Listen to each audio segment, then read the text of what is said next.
চাঁদাবাজি এখনো তো ক্ষতি হয় নাই ইনশাল্লাহ। আমরা পরিপূর্ণ আছি, প্রশাসনিকভাবে আমাদের অনেক নিরাপত্তা বাহিনী আছে। গরু নিয়ে যাওয়া হচ্ছে কিনা, চুরি, মলম পাটি এই ধরনের ধরার জন্য আমাদের সিভিল ড্রেসের লোক আছে। কমলাপুর পশুহাটের সর্বোচ্চ নিরাপত্তা চাদরে আবৃত করা আছে। এখানে কোনো অপ্রীতিকর ঘটনা সংবাদ এখনো পর্যন্ত পাওয়া যায়নি। এবার অবস্থা ভালোই আছে মোটামুটি আর কি।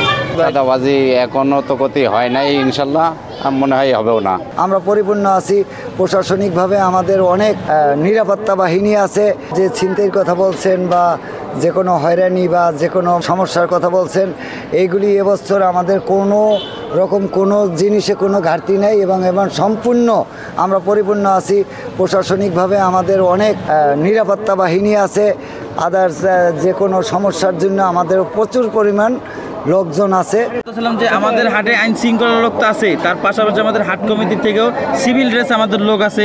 কোথাও কোনো কিছু কাউকে খাওয়ানো হচ্ছে কিনা বা কেউ গরু নিয়ে যাওয়া হচ্ছে কিনা বা চুরি বা মলম পাটি এই ধরনের ধরার জন্য আমাদের সিভিল ড্রেসের লোক আছে, তারাও কাজ করছে। যে কোনো সমস্যার জন্য তারা আমাদের কাছে বললো, অভিযোগ জানালে আমরাও যাই এবং আইন শৃঙ্খলার লোক আছে, আর্মি আছে, পুলিশ আছে, র্যাব আছে। আপনারা যে দেখতে পাচ্ছেন সাইডে পুলিশরা বসে আছে, 24 ঘন্টা এখানে নিরাপত্তা দিতেছে, তাদের কোনো অসুবিধা নেই। নিরাপত্তার দিকটা আমরা নিশ্চিত করতেছি। কমলাপুর পশুহাটের সর্বোচ্চ নিরাপত্তা চাদরে আবৃত করা আছে। এখানে পর্যাপ্ত পুলিশ আছে। হ্যাঁ, নিরাপত্তা ব্যবস্থা খুব সুশৃঙ্খলভাবে মানুষজন গরু কিনতে আসছে এবং গরু কিনে তারা সুন্দরভাবে বাড়ি ফেরার জন্য যতগুলো প্রস্তুতি নেওয়া দরকার সকল প্রস্তুতি মোটামুটি ভালো।